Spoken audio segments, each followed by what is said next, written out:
আপোনালোকে নিশ্চয় জানে যে গোটৰ টকাটো কেতিয়া প্ৰদান কৰিব বুলি কিছুদিন আগতে চৰকাৰে ঘোষণা কৰিছিলে। এতিয়া কথা হ'ল যে আপোনাৰ নামটো লিষ্টত আছে নে নাই। নতুনকৈ এখন লিষ্ট ওলাইছে। যিসকল সদস্য নেকি আত্মসহায়ক গোটত আছে তেওঁলোকৰ বাবে এটা ভাল খবৰ আহিছে চৰকাৰৰ ফালৰ পৰা। নতুনকৈ এখন লিষ্ট ওলাইছে। এইটো লিষ্টত যদি আপোনাৰ নামটো থাকে তেনেহ'লেহে আপোনালোকে 10,000 টকাটো লাভ কৰিব। আৰু যদি এইটো লিষ্টত আপোনাৰ নামটো নাথাকে তেনেহ'লে আপোনালোকে 10,000 টকাটো লাভ নকৰে। এতিয়া কথা হ'ল যে লিষ্টত আপোনাৰ নামটো আছে নে নাই কেনেকৈ চাব পাৰিব। আপোনাৰ মোবাইলৰ যিকোনো এটা ব্ৰাউজাৰ অ'পেন কৰি ল'ব। ব্ৰাউজাৰ অ'পেন কৰাৰ পিছত ইয়াত আপোনালোকে চাৰ্চ কৰি দিব SHG লিষ্ট বুলি আপোনালোকে চাৰ্চ কৰি দিব। চাৰ্চ কৰি দিয়াৰ লগে লগে এনেকুৱাকৈ আহি যাব। ইয়াত চাব পাৰিছে SHG ৰিপৰ্ট বুলি আহি গৈছে। ইয়াত আপোনালোকে ক্লিক কৰি দিব। ইয়াত যেতিয়া ক্লিক কৰি দিব তেতিয়া আপোনালোকৰ সন্মুখত এনেকুৱাকৈ এখন নতুন পেজ আহি যাব।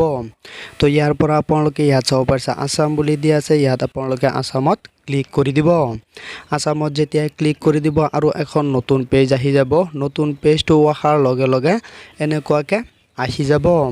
তো ইয়াত আপোনালোকে প্ৰথমতে আপোনাৰ ডিষ্ট্ৰিক্টৰ নামটো ইয়াৰ পৰা বাছি ল'ব লাগিব। আপোনাৰ কোনটো ডিষ্ট্ৰিক্ট হয় ইয়াৰ পৰা আপোনাৰ ডিষ্ট্ৰিক্টৰ নামটো বাছি ল'ব। ইয়াত যদি আপোনাৰ ডিষ্ট্ৰিক্টৰ নামটো নাহে তেনেহ'লে ইয়াত চাব পাৰিছে তলফালে ইয়াত নেক্সট বুলি দিয়া আছে। ইয়াত আপোনালোকে নেক্সটত ক্লিক কৰি দিব। ক্লিক কৰি দিয়াৰ লগে লগে ইয়াত আপোনাৰ ডিষ্ট্ৰিক্টৰ নামটো আকৌ বিচাৰি ল'ব। যদি ইয়াতো আপোনাৰ ডিষ্ট্ৰিক্টৰ নামটো নাহে তেনেহ'লে আপোনালোকে আকৌ ইয়াত নেক্সট কৰি থাকিব। যেতিয়ালৈকে আপোনাৰ ডিষ্ট্ৰিক্টৰ নামটো নাহিব তেতিয়ালৈকে আপোনালোকে নেক্সট কৰি থাকিব। আপোনাৰ ডিষ্ট্ৰিক্টৰ নামটো অহাৰ লগে লগে আপোনাৰ ডিষ্ট্ৰিক্টৰ নামৰ ওপৰত আপোনালোকে ক্লিক কৰি দিব। যেতিয়া আপোনাৰ ডিষ্ট্ৰিক্টৰ নামৰ ওপৰত ক্লিক কৰি দিব তেতিয়াহ'লে আপোনাৰ নতুন আৰু এখন পেজ অ'পেন হৈ যাব। নতুন পেজটো অ'পেন হোৱাৰ লগে লগে আপোনালোকে আৰু কিছুমান তথ্য দিব লাগিব। ইয়াত আপোনালোকে চাব পাৰিছে যে ব্লক নেম বুলি দিয়া আছে। ইয়াৰ পৰা আপোনালোকৰ ব্লকৰ নামটো বাছি ল'ব লাগিব। যদি ইয়াত আপোনাৰ ব্লকৰ নামটো নাহে তেনেহ'লে আপোনালোকে আকৌ নেক্সটত ক্লিক কৰি দিব। তেতিয়া আপোনাৰ ব্লকৰ নামটো আহি যাব। আপোনাৰ ব্লকৰ নামটো অহাৰ লগে লগে আপোনাৰ ব্লকৰ নামৰ ওপৰত ক্লিক কৰি দিব। যেতিয়া আপোনাৰ ব্লকৰ নামৰ ওপৰত ক্লিক কৰি দিব তেতিয়ালৈকে আপোনাৰ ওচৰত নতুন আৰু এখন পেজ আহি যাব। নতুন পেজত অহাৰ লগে লগে ইয়াত চাব পাৰিছে গাঁও পঞ্চায়ত নেম। আপোনাৰ গাঁও পঞ্চায়তৰ নামটো ইয়াত আহি যাব।